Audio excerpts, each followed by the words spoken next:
أعوذ بالله من الشيطان الرجيم. لقد نصركم الله في مواطن كثيرة ويوم حنين إذ أعجبتكم كثرتكم فلم تغن عنكم شيئا وضاقت عليكم الأرض بما رحبت ثم وليتم مدبرين ثم أنزل الله سكينته على رسوله وعلى المؤمنين وأنزل جنودا لم تروها وعذب الذين كفروا وذلك جزاء الكافرين ثم يتوب الله من بعد ذلك على من يشاء والله غفور رحيم. يا أيها الذين آمنوا إنما المشركون نجس فلا يقربوا المسجد الحرام بعد عامهم هذا وإن خفتم عيلة فسوف يغنيكم الله من فضله إن شاء إن الله عليم حكيم. قاتلوا الذين لا يؤمنون بالله ولا باليوم الآخر ولا يحرمون ما حرم الله ورسوله ولا يدينون دين الحق من الذين أوتوا الكتاب حتى يعطوا الجزية عن يد وهم صاغرون.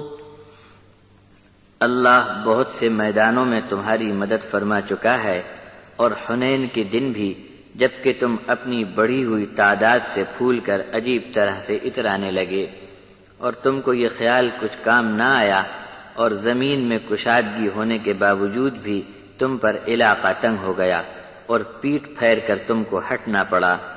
تمہارے قدم اکھڑنے کے بعد اللہ نے اپنے رسول اور سب ایمان والوں پر تسکین نازل فرمائی اور ایسے لشکر اتار دیے جو تم نہیں دیکھ پائے اور کافروں کو خوب اچھی طرح مارا اور کافروں کی یہی سزا ہے.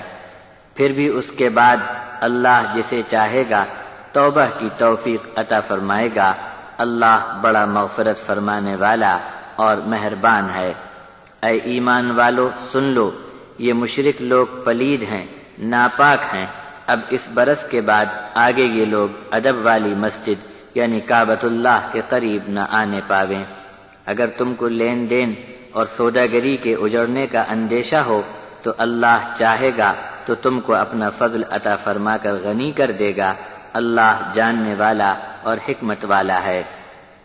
جن کو تم سے پہلے کتاب دی گئی تھی اور اب ان کا حال یہ ہے کہ اللہ پر اور آخرت کے دن پر ان کا ایمان نہیں رہا اور اللہ نے اور اس کے رسول نے جس چیز کو حرام کیا اسے حرام نہیں جانتے اور سچے دین کو قبول نہیں رکھتے، ان سے بھی جنگ کرو یہاں تک کہ اپنے جان مال کی حفاظت کے لیے تم کو اپنے ہاتھ سے جزیہ ادا کریں اور اپنی بڑائی چھوڑ دیں.